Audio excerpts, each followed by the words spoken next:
Hi guys! What's up mga pips? Ako na naman. Ay syempre, sino pa ga?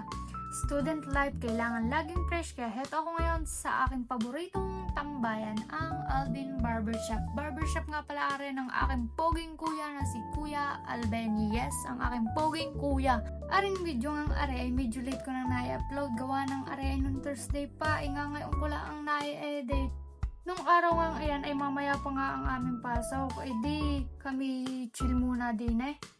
Alam nyo ga, bukod sa magaling gumupit ang aking kuya, sobrang cool pa dito sa Alvin Barbershop. Alam nyo kung bakit? Kasi, naka-aircon. Yes, naka-aircon din eh. Hindi ka papawisan habang nagpapagupit at kaya hindi lang yan. Alam nyo kung ano pa? Ay aba, naka-free wifi din eh. Saan ka pa? Pwede kang mag-IG, mag-TikTok at mag-ML habang naghihintay o kayo nagpapagupit. Perfect combo, diga?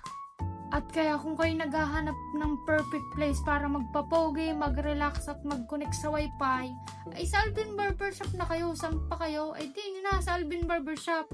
At kung kayo ay malapit din sa San Roque, Rosario, Batangas, ay din na kayo magpagupit. Ay quality, artistahin ang dating.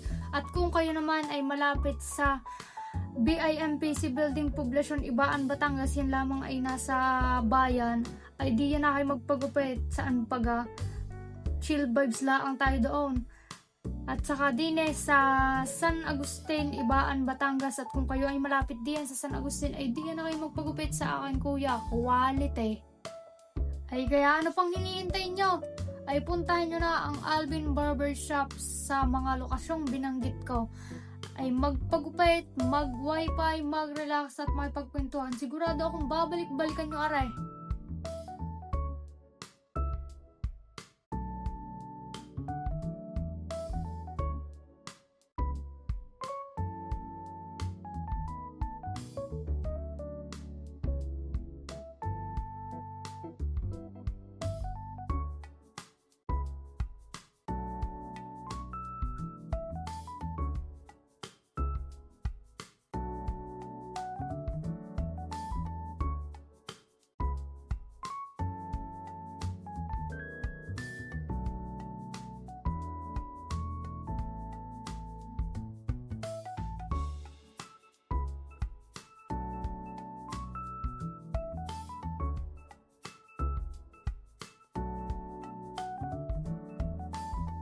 Ay bago matapos ang video aray, ay huwag niyong kalimutang mag-like, share, follow, comment, subscribe kayo sa channel ko at syempre i-follow nyo rin ang Alvin Barbershop sa social media. Kita-kits mga ka-Alvin Barbershop, salamat sa inyong panonood!